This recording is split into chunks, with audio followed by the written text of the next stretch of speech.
not less than 20 years or more than life. Life Fine $1 million if an individual, pero kung grupo ang nag-commit, $5 million.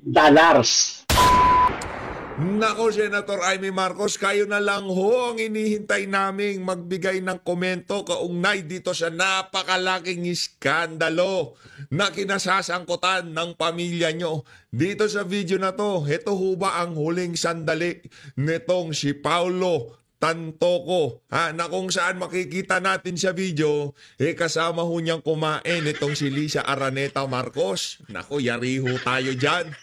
Heto na nga ho ba sinasabi natin, ang tadhana ang magbibigay ng hustisya sa lahat ng kabalbalang ginagawa ng administrasyon nitong si Marcos Jr. sa sambayan ng Pilipino.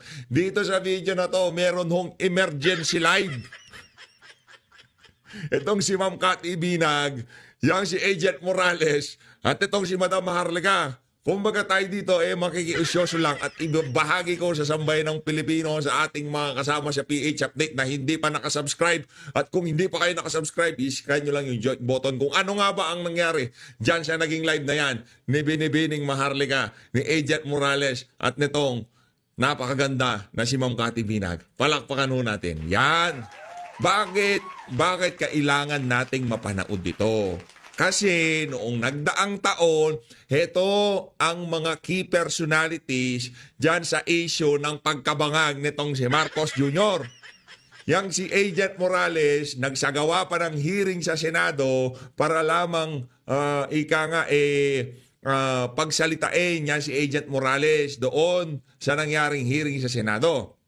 Habang hetong si Ma'am Cathy Binag, siya ho yung nag-confirm doon sa sinabi nitong si dating Pangulong Rodrigo Duterte na bangag talaga si Marcos Jr. At itong si Ma'am Cathy Binag, ang kanyang sinabi noong sila pa nung ex niya, nung nagpunta daw sila sa bahay nitong mga walang niyang mahihilig sa pulburon na to, inalok pa daw ho siya ng pulburon ng white powdery substance pagkatapos ng Jumebs. Pagkatapos siyang nag-CR. Hindi ko alam, umihi, nag-Jumebs o kung ano pa. Kaya, hindi galing siya CR. Pagkagaling niya CR, may dala-dala daw, para sigurong multo, no? Nakadiretso lang ang tingin niya. Do you like some? Sabi ni Ma'am Cathy, no, I don't do pulburon. Kaya ano na yan mga kababayan, dito ay marami ho tayong matututunan. At dahil dyan, ito ho mga kababayan, ang mga headline ngayong araw na ito. Ito ho, hindi galing sa atin to. Galing ho yan sa News 5. Naku, News 5 sa tingin ko, yung mga executive nyo, hindi sila kasama doon sa Bel Air or kung ano pa man yung kabalbalan na yun. Hindi ba kasama? Hindi ba sila sinama? Yung mga executive ba ng News 5 hindi kasama? Kasi nakita si Annette Gozon kasama si Lisa. Wala naman tayong sinasabing masama. Kahit tayo naman, pwede natin makasama si Lisa Araneta Marcos. Wala nang problema yun, di ba? Di ba? Ito, sabi, nadali ng Coca-Cola. Yan na nga ba sinasabi natin. Pero tayo, ito, sa ikabuturan ng ating puso, naaawa ho tayo sa pamilya ng namayapa na si Paulo Tantoco. Nanawa tayo. Kasi, naging mainstream yung pagkasawi niya. 'Di ba? Hangga't maaari gusto ho nilang itago 'yan 'Di ba? Yung unang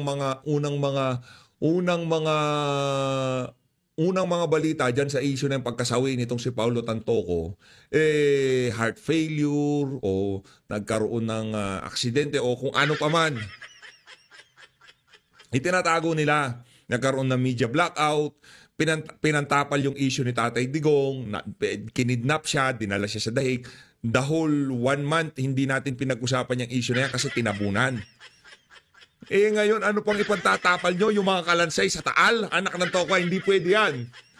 Kundi rin lamang Duterte ang ipantatapal nyo na issue dyan kay Paula Tantoco na kung saan na-overtrash ng Coca-Cola dyan sa Estados Unidos. Hindi nyo matatakpan yan. Ako na nagsasabi sa inyo. Hindi naman sa sinasabi natin kabisado na natin ang galawan sa social media. Kung hindi rin lamang Duterte ang ibalita nyo dyan, hindi nyo matatakpan yan. Wala tayong mapag-usapan. Araw ng linggo. The whole weekend. Ito ang ating babalagbagin. Diba? Hanggang bukas, Lunes, meron tayong latest. At ang ating papakinggan dyan, walang iba kundi yung si Auntie Claire. Pero bago hulat lang yan. Baka magkalimutan. Isang like at isang subscribe. Masaya na ho tayo dyan. Diba? At sa mga nahihirapan, hindi nila mahanap yung subscribe button, i-click, i-scan nyo lang ho yung yung QR code na yan. Kunyari, katabi nyo nga yung asawa nyo. Hindi pa siya nakasubscribe. Hablutin nyo cellphone niya. I-scan nyo, sabay subscribe. Edi, masaya tayong lahat ngayon dito. Ayun na nga mga kababayan. Paulo Tantoco, pumanaw sa Coca-Cola overtrash. Report. Nag-uulat. Yari. O, di ba? Hindi ko tinatawanan yung pagkasawi ng mama. Sumalangit nawa. Totoo, hindi ho yan politiko, pribadong individual yan. Ang problema, sinamahan niya mga bad influence. Bad influence. Literal, malala na blood influence yung mga nasamahan niya. Kaya pasensya na lang dito kay Tantoco, tayo ano ho natin yan eh. Kasi nung medyo bata-bata tayo, pero hindi tayo nag-gano'n hindi tayo nag-smoke tayo, nagwalwal tayo na talagang hindi na tayo makauwi, nakaupo na lang tayo. 'Di ba? Nagganon tayo, naranasan natin 'yung pero yung sobrang malunod ka sa ipinagbabawal na mga substance. Nako, yan kayo mga kabataan, yan ang huwag niyong gagawin. Kasi kasi yan mga mayayaman yan, di ba? Nahanap nila yung kasiyahan, yung pakiramdam. Kasi lahat nakuha na nila pera, ari-arian, lahat ng gusto nila pwede na nasa reach ng kanilang kamay. Pero hindi pa rin sila masaya. Hindi natin malaman kung anong hinahanap nilang pakiramdam sa pangangatawan nila, kung bakit kailangan pa nilang magpakalulong. Kasi lulong hindi ka naman ma-overtrash kung hindi ka lulong. O ito mga kababayan, baka sinasabi nyo, ginugood time ko lang kayo. Ito, Jaime Marcos, panoorin mo to. Yaan si Lisa. Ang katabi niya si Frasco. Yung ating tourism secretary. Kain-kain sila Gabi mamahaling alak mga yan Walang matigas yung ayaw kumain, di ka sumusubo, Brad.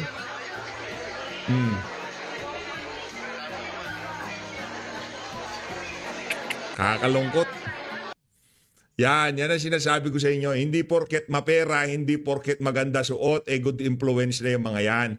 Piliin natin na maigi kung sino yung mga pakikisamahan natin dito sa mundo na to. Baka hindi natin alam, yung mga individual na yan, yan na pala mga makakapagpahamak sa atin. Ayun na nga dito sa bahagi ng video natin na to, panoorin na natin. Panoorin na natin itong si Binibining Maharlika. Itong ito, Binibining Maharlika. Itong si Ma'am Cathy B at itong si Agent Morales. Makikibalita lang tayo kasi last year, sila talaga ang trending dyan. Sila talaga yung isa sa mga nagpainit sa usapin na bangag si Marcos Jr. Na nagpupulburon talaga sila dyan sa Malacanang. Di ba? Bangag sa kapangyarihan. Ayun naman. Baka kung ano na namang pumasok sa utak nitong si Marcos Jr., di ba? Sila nagpaiinit ng usapin na yan. Kaya kung ngayon, pag-uusapan natin, papakinggan natin kung ano mga punto de vista nila dito sa issue na to, mas marami tayong madidiscover ka. Agent, Ma'am Cathy, Binibining Maharlika, sok pa. Hi sis, basta yan binanat ko. Ayan, lagyan na sis. So, tuloy ko lang sis, Saka kasama mo kay Sir Banat ba, bumabanat ka na rin ba, tama? Na marami kasing involved dito. Ang question, paano nakapasok ang pulburon? Yun. Ito ba ay galing sa Pilipinas? Ito ba ay pinurchase nila dito sa Beverly Hills? Sino ang nagbigay sa kanila? Paano nakalusot sa hotel? Sino ang nakapangalan sa hotel? Gobyerno ba ng Pilipinas ang nagbayad ng hotel? Kung gobyerno ng Nako. Pilipinas, sino ang nakapangalan? Sino ang nag-check-in? Bakit inalaw niya na nagkaroon ng session doon sa na yon, sa kwarto na yon? Kaya tama ka, JM, bilang isang PIDEA agent, you are the best person, not only as a whistleblower, laban kay Bangag during the PIDEA leak, pero bilang isang PIDEA agent, ay makikita mo talaga na ang daming talagang conspiracy dito, ang daming mga maybe cover up and everything. So, yeah, bago pala ikaw sumagot, sis, mag-intro ka muna sa ating mga kababayan. Ayan, Ay, magandang gabi muna sa tayo. inyong lahat. Ako si Cathy Binag, na pilit sinisira pero Diyos ang naniningil at nagpatunay na nagsasabi tayo ng totoo. At saka gusto ko mag-apologize kay Agent Morales kasi for a while pinagdudahan ko siya kasi siniraan ka sa akin. Alright. So anyway, Anyway, yeah. okay lang yun. Ayun. Kasi running ako, di ba, Agent Morales? Ito, Wala yun, basta tayo, no, lahat kayo mahal ko, lahat kayo mahalaga sa akin, ano. Yun yung, basta focus lang tayo. Oo, Sana- okay naman eh. ang- Ngayon dito sa issue na to focus lang tayo. Yan. Dito tayo sa issue na kung saan magbebenepisyo ang sambayan ng Pilipino. Di ko naman meron tayong kanya-kanyang laban sa buhay. Merong nangyayaring friksyon, kiskisan sa pagitan ng iba't ibang grupo na taga-suporta ni Tatay Digong ngayong mga panahon na to. Pero as much as possible, ayaw natin talagang sumangkot dyan. Kasi ang dami kung lahat tayo yan ang pagtutuunan ng pansin, wala na tayong pag-uusapan na kung saan makakapagkumbise sa karamihan ng ating mga kababayan kung gaano kasira ulo ang mga namumuno ngayon sa ating bansa. Tuloy natin. Ako rin So, naman ang isa dito sa pinakamaganda rito, panalo tayo sa pagkakaroon ito at vindicated, itong si Binibining Maharlika, gawa ng una talaga, unang-una, you. ang reaction ko talaga rito, talagang nagalit ako dito kay Maharlika. Sabi ko, nung nilabas niya yung sabi ko, ano ba naman itong kukulang na ito? naalala ko talaga yun. Sabi ko, gano'n talaga. Pero hanggang sa ma-realize ko talaga, at syempre nakita niyo naman din yung naging naranasan ko talaga na panggigipit at hindi lang naman ako, pati kayo, na nagigipit talaga nitong gobyerno na to. Pero ang isa sa kagandahan dito, sa kabila ng mga nangyayari, kasama yan lahat yan may mga obstacles di ba? Of Lahat course. yan Pero ang maganda rito ay yung common denominator. Yung bang sinasabi, yung bang inilalabas, yung bang ibinubulgar, nagkaroon ba ng kasagutan? Nalantad ba talaga? Nagkaroon ba ng talagang basihan? Di ba? Nagkaroon ng material evidence. Di ba? Yun ang importante sa lahat. Hindi yung nagsalita lang na, kagaya niya sa akin, yung wisdom ko patungkol doon sa aking trabaho. Yung naging personal knowledge ni Cathy, yung mga information na nakarating kay Maharlika, lahat ito biglang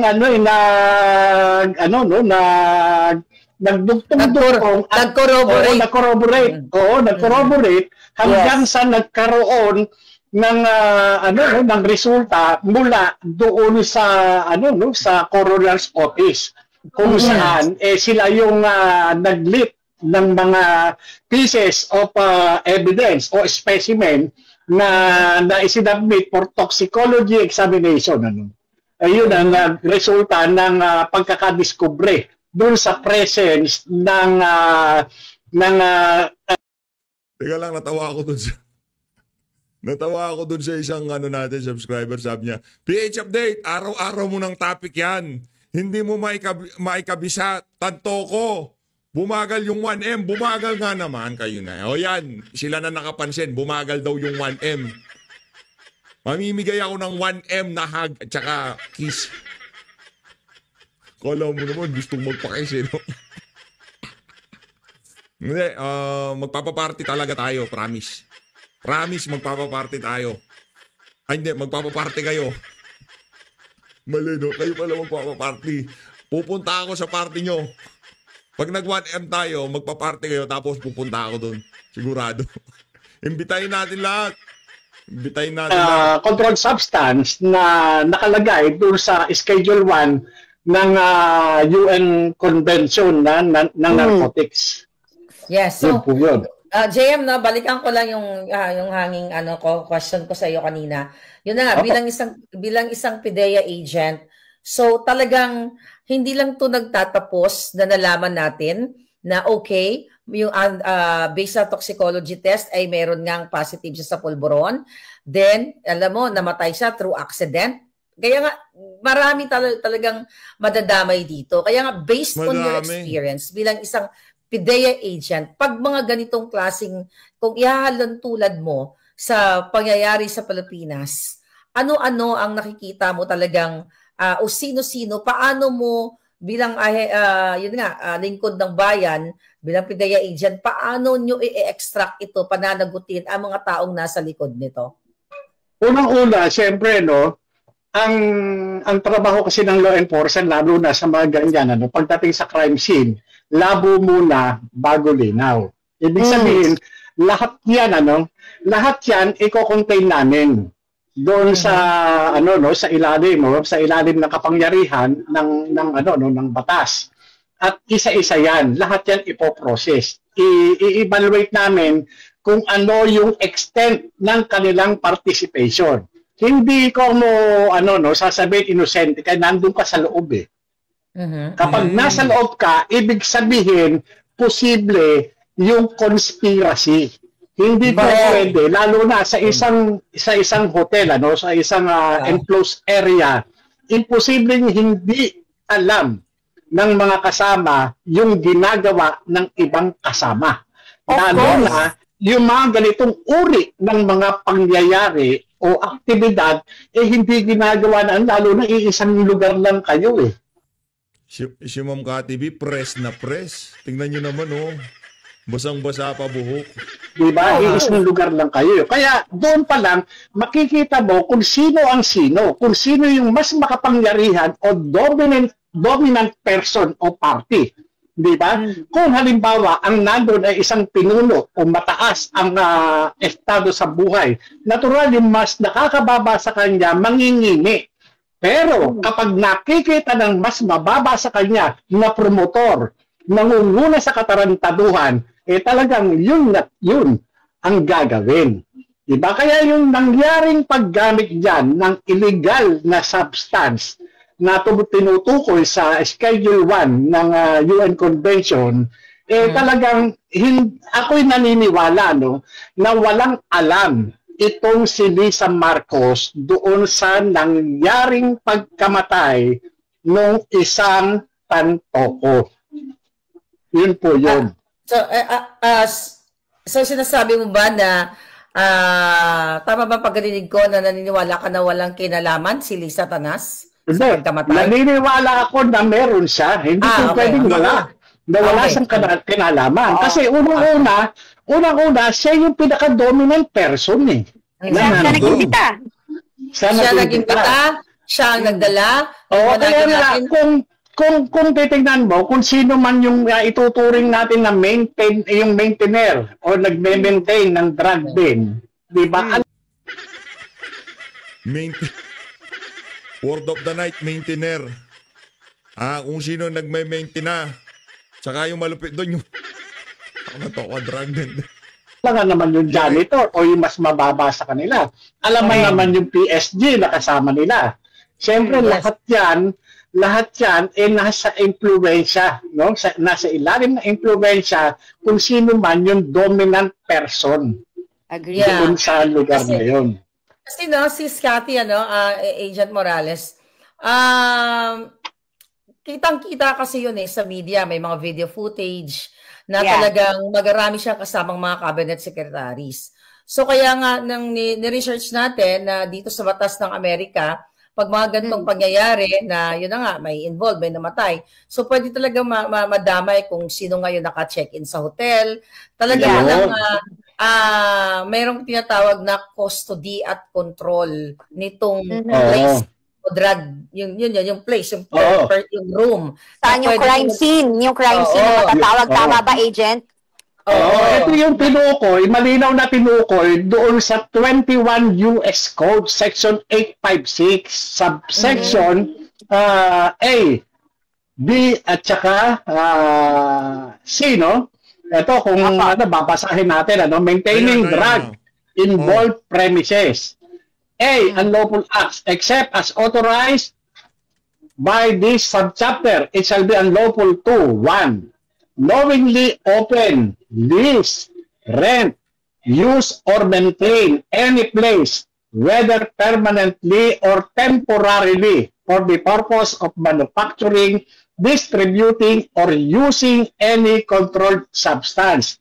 Number 2, manage or control any place, whether permanently or temporarily, either as an owner, lessee, agent, employee, occupant, or mortgagee, and knowingly and intentionally rent, lease, profit from, or make available for use with or without compensation the place for the purpose of unlawfully manufacturing, storing, distributing, or using a controlled substance. Ano yung criminal penalties? Any person who violates subsection A of this section shall be sentenced to a term of imprisonment of not more than 20 years or a fine or not more than $500,000 or both, or a fine of $2 million for a person other than an individual.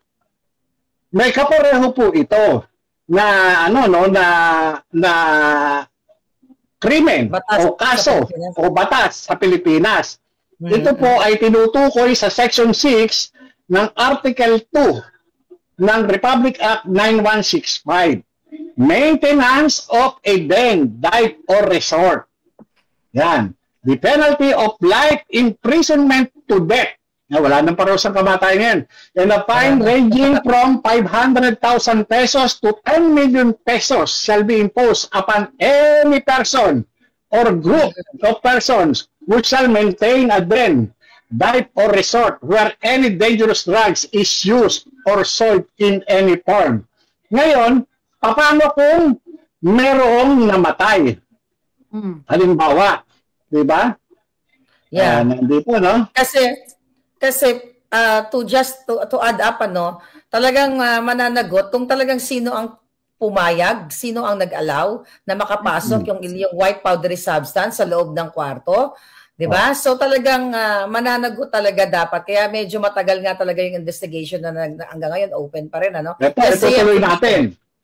Should any dangerous drug be the proximate cause of the death of a person using the same in such den, dive, or resort, the penalty of death and a fine ranging from 1 million to 15 million pesos shall be imposed on the maintainer, owner, and or operator. Kumbaga sa ang batas naman natin sa US at saka dito sa Pilipinas, hindi naman halos naglalayo yan. Kaya nga dyan sa Amerika, matindi. ang natin dito, meron din sila, halimbawa, ang pulburon o yung Charlie, inaano siya, kinikilala na siya ay kabilang doon sa Schedule 1. Sabi nga, kapag first offense, not more than 20 years. Pero, if death or serious bodily injury, not less than 20 years or more than life. Fine $1 million if an individual, pero kung grupo ang nag-commit, $5 million. Yung yung penalty. So, yun po yung Kaya talagang kinakabahan na ang bangag na administrasyon, sis? Kasi maraming nag-conspire dito. Hindi lang yung isang tao dito. Kasi nga, di ba, based doon sa mga ibang report na nakuha din ni Chase na allegedly, talagang may mga nakakalat na white powdery substance. At may syempre, nag-session sila doon. So, hindi lang isang tao, dalawang tao. Kasi nung una kong itong nilabas, nung March 10, actually on the eve ba ng pagka-aresto kay Pangulong Duterte, na talaga namang pagkamatay nitong ni Tantoco ay dinelay nila ng 7 hours before ini-report, before ini-report sa LAPD. So, talagang makikita mo na mayroong trying to tamper o to obstruct nila yung yung actual na nangyari. Kaya nga talagang napakamahalaga na tinatopic natin ito na hindi natin bibitawan kasi last year kayong dalawa, the reason naman na lumabas si Cathy, actually nagsimula ito lahat kay Pangulong Duterte sa expose na si Marcos Jr. ay talagang addictus benedictus. Hanggang sa may dumating nga sa akin na pre-op, authority to op, na ikaw naman Agent Morales ang nakaperma doon, hanggang sa pinatrending at pinaviral ni Maharlika, pinagbibintangan ako ng Bangag administration na ito ay fake news, di ba? Kung ano-anong mga sinasabi na fake news, hanggang sa naimbitahan ka, na-detain ka, di ba? Sa pagtatakip ng gobyerno ni Bangag Jr. na pinapalabas na ang isang Morales ay sinungaling, ang isang Cathy Binag ay sinungaling, ang isang Maharlika ay sinungaling, tulong-tulong actually ang ahensya ng gobyerno para sabihin sa taong bayan na ay nagsisinungaling yan. But now, kahit na nga Senado, ginamit ho nila nun, di ba? Nagigil tayo kay Senator Jinggoy Estrada. Kalinaw na ang revelation ninyong dalawa, revelation ni PRRD, na ang mga nakapaligid kay Bangag, kay Lisa Tanas, ay talagang mga addictus benedictus. Dahil pinatunayan nila dito now, worldwide, sa Beverly Hills, na totoo na mismo ang kasama nila, di ba, na supposedly yung kanilang delegation is para daw sa pag-celebrate, to promote our culture, di ba? Ano yes. Anong pangalan ng event nila? Manila International Film Festival. Manila International Film Festival. We promote our kultura, film, chuchu-chuchu. Then, yun, nalaman natin, by spending our money, people's money, na I believe yung pinambayad dyan sa hotel na yan, kung saan siya namatay, ay pera ng bayan. Imagine nyo, pera ng bayan, pinambayad. Ini-enjoy nila ang buhay nila. Travel here, travel there. Here in Beverly Hills. At now, sabi mo nga kanina si Cathy, na Diyos na ang gumawa ng paraan para ma-vindicate tayong lahat. Na yes, mga addictus benedictus sa administrasyon ito. At saka, na-realize ko lang to now, like few minutes back, mga 15, kasi I just posted it. Na-realize ko kaya ako inaatake. Inaatake ako sinungaling ka, ilabas mo yung USB mo, yung pala palabas na to. Talagang gusto tayo lahat i-debunk. Parang tinatrabaho tayo. Parang kinukulit ako about it. Pati yung condition nila. Oo, kasi para, wag niyo nang paniwalaan yan si Cathy kasi palabas na to. Yung pala yan, di ba? Nako. Alam mo kung kagaya dito, no? Una-una kung babalik tayo dun sa dun sa crime scene, Crime scene, ang sa dapat malaman natin dito kung sino yung registered occupant kung saan nagkaroon ng alleged session yung abuse ng ng controlled substance kung saan nagkaroon ng patay, di ba? Dapat malaman kung sino yung registered occupant nung kwarto na yon. At di ba? Mula doon malalaman kung sino yung kung sino yung guilty at yung lesser guilty. Di ba? At mula doon, sino-sino yung mga nandoon sa loob ng kwarto. Yung crime scene, no? Crime scene. Ano sa kanta na ba tayo nitong nasabay-sabay niya ng bangag. Ngiwi. Naalala ko ito si Atty. Harry Roque. Bangag. Ngiwi. Talaga. Ang question nga dyan, JM and Cathy, na kung nakaregister pa yan sa Office of the President or sa First Lady, buong bayan yan. At saka yung ginawa lang, ang nagre-represent dyan, ang buong Pilipinas. Na dinrag nila sa ganong klaseng kapariwaraan na, nagsession sila doon, then may namatay, talagang mananagot yan. Yung kung let's say for example, Office of the President, kunyari ang nakaregister doon na yun ang nagbayad ng ang gobyerno ng Pilipinas. Nagbayad sa hotel. So doon mananagot na ang gobyerno ng Pilipinas. When you say gobyerno ng Pilipinas, sino ang nag-facilitate ng event na yon? 'Di ba? Sino ang nag-facilitate ng nag-check-in and everything? Kaya talagang madugo ito. Kaya no wonder binamind condition na nga nila, tinitira tayo, dinidiscredit, ako, lalo na ako, no, ikaw, Cathy, no? And now, Agent Morales. So, mahaba-haba ito at pwede talagang, possible talaga na mananagot lahat ang mga nandoon. So we just don't know kung ano yung arrangement, bakit si Lisa Tanas naka-in and out pa sa Amerika. So yan ang kinakaabang-abangan natin dahil malinaw sa sikat ng araw na ito ay lahat ng halos ng mga tao doon nakasama nila sa hotel ay konektado sa